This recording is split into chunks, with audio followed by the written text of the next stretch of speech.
Raka terbangun oleh hentakan mendadak. Bus malam itu melambat. Padahal seharusnya tidak ada pemberhentian sampai terminal besar berikutnya. Aku melirik jam tangan. Jendela gelap hanya memantulkan wajahku sendiri. Pucat dan letih setelah perjalanan kerja dari luar kota. Kenapa berhenti? Pikirku. Tidak ada yang menjawab. Kebanyakan penumpang masih terlelap. Tapi ada sesuatu yang aneh. Jumlah kepala rasanya bertambah. Tadi aku ingat hanya ada 6 orang di dalam bus. Sekarang setidaknya ada 10. Wajah-wajah asing itu duduk diam, terlalu diam. Tubuh kaku seolah tidak bernapas. Bus akhirnya benar-benar berhenti. Pintu depan mendesis terbuka. Angin dingin masuk bersama bau logam basah dan tanah lembab. Aku berdiri, mencondongkan leher untuk melihat keluar. Yang aku lihat bukan terminal. Buchenholt, hanya stasiun kereta kecil yang tampak sangat tua. Lampu kuning kusam menggantung, berkedip sekali, seperti menolak padam, tapi juga sudah tidak layak hidup. Papan kayu di atas bangunan utama, tertulis. Tulisan lusuh yang nyaris hilang, namun masih bisa terbaca. Stasiun Lingga Semesta. Aku gak pernah dengar nama itu. Aku meraba memori. Tidak ada stasiun seperti itu di rute bus ini. Atau bahkan di kota manapun yang aku tahu. Aku menoleh ke supir. Tapi lelaki itu hanya menatap lurus ke depan. Wajah kosong. Tangan masih memegang setir seolah-olah macet. Bang, panggilku perlahan. Tidak ada respon. Salah satu penumpang di depan berdiri. Tubuhnya kurus sekali. Kepalanya condong ke samping seolah lehernya tidak kuat menahan. Tanpa suara, orang itu turun. Lalu satu lagi, dan satu lagi. Mereka turun dengan gerakan seragam. Lambat, seret, dan tanpa menoleh sekalipun. Ketika kaki mereka menyentuh tanah, lantai bus bergetar pelan. Seperti ada sesuatu besar di bawah sana yang merasa terusik. Aku mengusap wajah.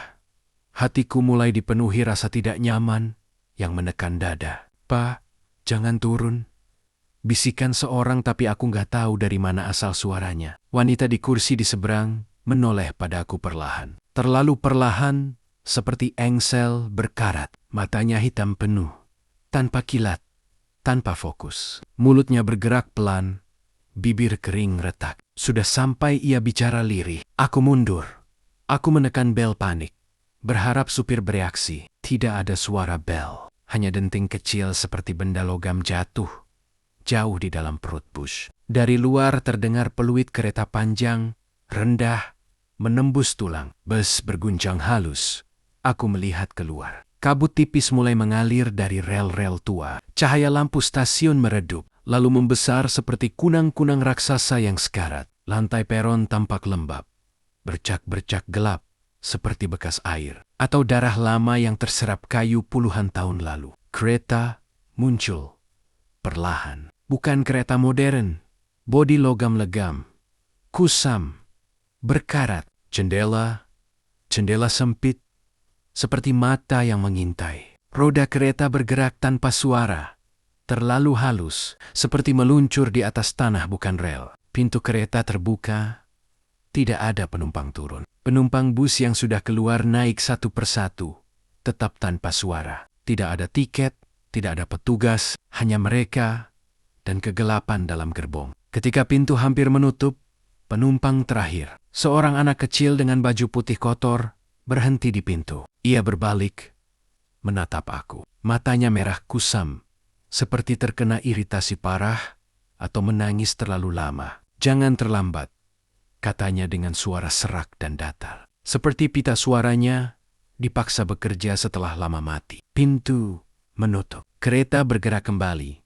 Perlahan memudar ke kabut seperti kapal ke laut gelap. Lampu stasiun padam satu persatu. Aku tersentak.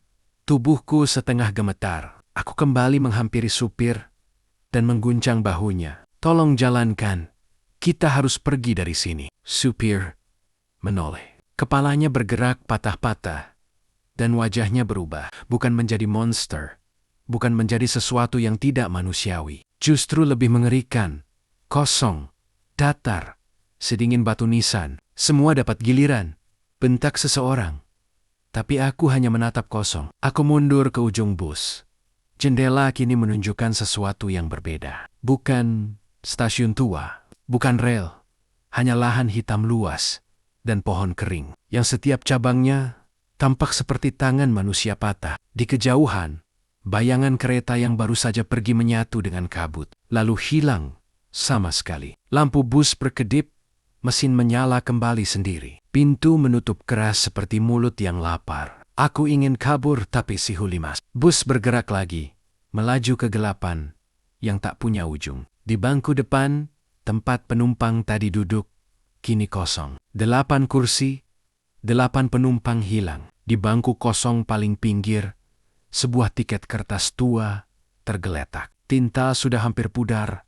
Aku memberanikan diri, mengambil dan membacanya. Nama penumpang, stasiun tujuan, lingga semesta, jalur abadi. Tinta merah samar, di bagian bawah menyala sedikit seperti darah segar. Kursi berikutnya, 09. Aku memandang nomor kursiku. Bus melaju tanpa suara. Tidak menuju terminal, tidak menuju kota. Tidak ada sinyal, tidak ada peta, tidak ada jalan pulang. Aku tidak menjerit.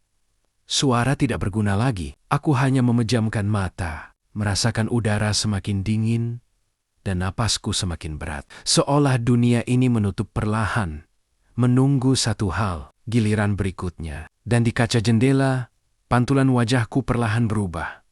Tidak pucat ketakutan, tapi datar, hampa, seperti seseorang yang sudah lama menunggu di kursi itu.